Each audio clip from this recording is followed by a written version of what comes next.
Mana pieredze, kā Dievs runā caur zīmēm, jo īpaši kādos konkrētos dievkalpojumos super spēcīgi, vai atsevišķos gadījumos dievkalpojuma laikā ir kāda konkrēta frāze, vārds, kurš tieši iekrīt sirdī un uzrunā zemapziņu. Tad arī caur zīmēm un brīnumiem redzu konkrētas lietas vairāk kārt, piemēram, 3 septītniekus vairākas reizes dienā, vai cilvēks ar lieliem zīmēšanas rāmjiem rokās ejamam pretī, vai ceļos 3 naktī klusā istabā ne no kā. Bet par konkrētajām frāzēm ievēroju, kā Dievs runā caur cilvēkiem, gan mācītājiem, gan parastiem ticīgiem brāļiem Kristū. Viens brālis man, piemēram, saka tādas lietas, ka esot bijis kāds mākslinieks, kurš zīmēja spīlīti 60 reizes, iekams tā sanāk pa smuko ar pirmo reizi, ideāli un perfekti. Es tāds, ok, labi.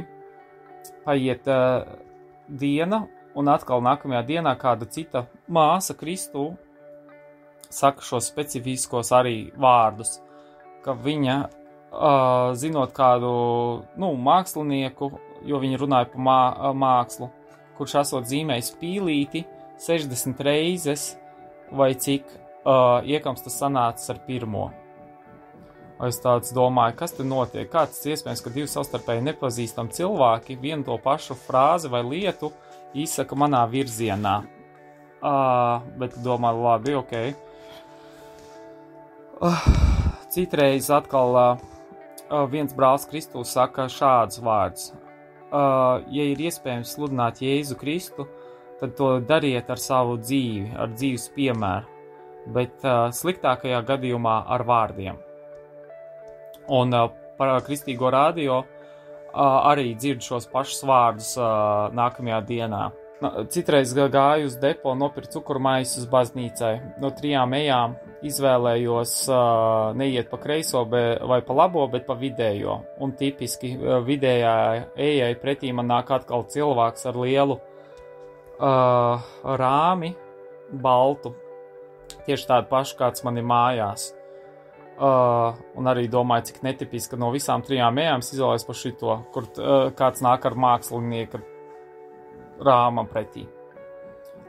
Ejot atpakaļ uz kasi apmaksāt pirkumu, stāv gados vecāks cilvēks, vīrietis, ar lielu tetovējumu uz pleca, kas iet līdz elkonim. Uz tā attēlots Jēzus Kristus portrets ar ērkšķu kroni un balodi, kā svēto garu zem viņa.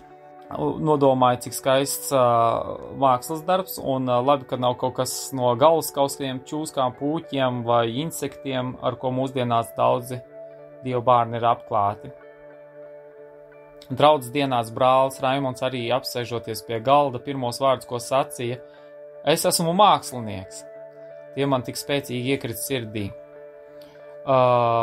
Atkal citu reizi, gaidot savu darba kolēģi, kurš vada uz objektu, un bija aizgulējies, pulkstenis jau bija 8, sāku domāt, vai iet uz darbu vai neiet, ja viņš nevedīs, jo negribēju braukt pats uz objektu, palikt mājās zīmēt, vai iet uz baznīcu tīrīties tur un kārtoties.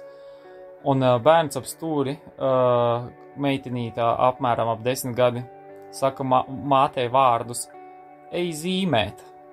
Es paskatījos uz viņām un redzu, ka viņas iet uz bērndārzu turpat blakus esošo. Domāju, kas te notiek.